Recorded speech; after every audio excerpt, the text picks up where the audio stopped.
අයිබෝවන් ස්පීඩ් එකට වඩා වැඩි දෙයක් තියෙනවා නම් ඒ තමයි කන්ට්‍රෝල් එක. ඒ කන්ට්‍රෝල් එක අතේ තියෙන මෂීන් එක.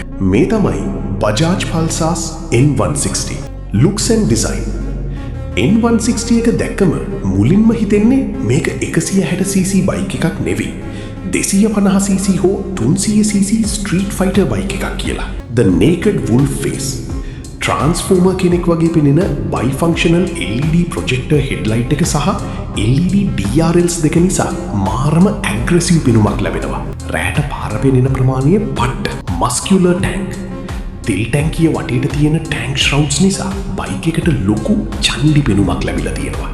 අන්ඩර්බෙලි එක්සොස්ට්. සයිලන්සර් එකේ යටින් තියෙන නිසා බයික් එකේ බර මැදට සමබර වෙනවා. පෙනුමත් පිරිසිදු. Engine and performance. මෙන්න මෙතන තමයි බජාජ් ලොකුම පෙරලියක් කරලා තියෙන්නේ. පරණ පල්සර් පදින අය දන්නවා ඒවයේ රෝ ගතියක් තියෙනවා කියලා. නමුත් N160 ඒකට හාත්පසින්ම වෙනස්. රිෆයින්මන්ට්. ස්ටාර්ට් කරපු වෙලාවෙ ඉඳන් 7000 RPM වෙනකම් කිසිම කම්පනියක් හැන්ඩල් එකට හෝ ෆුට් පෙග්ස් වලට දැනෙන්නේ නැහැ.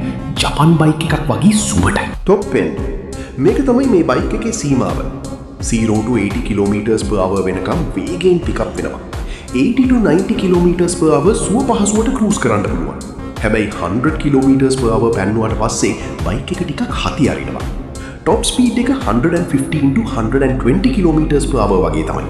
Safety and breaking. N160 එක මේ තරම් ජනප්‍රිය වෙන්න ප්‍රධානම හේතුව තමයි ඩුවල් channel ABS ලැබීම. ABS තියෙන නිසා රෝද හිර වෙලා බයික් එක ලිස්සලා යන්නේ නැහැ. පාරට ඇලිලා වගේ බ්‍රේක් වෙනවා.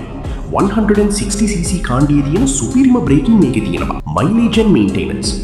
ෆුවල් ඉකොනොමි සාමාන්‍යයෙන් ටවුන් ඇතුලේ 40 to 44 km/l අතරත් ට්‍රැෆික් අඩු පාරවල් වල 48 to 52 km/l දක්වා තෙල් වැඩ කරනවා. ඒක ඉතාමත් හොඳ අගයක්. මේන්ටෙනන්ස්.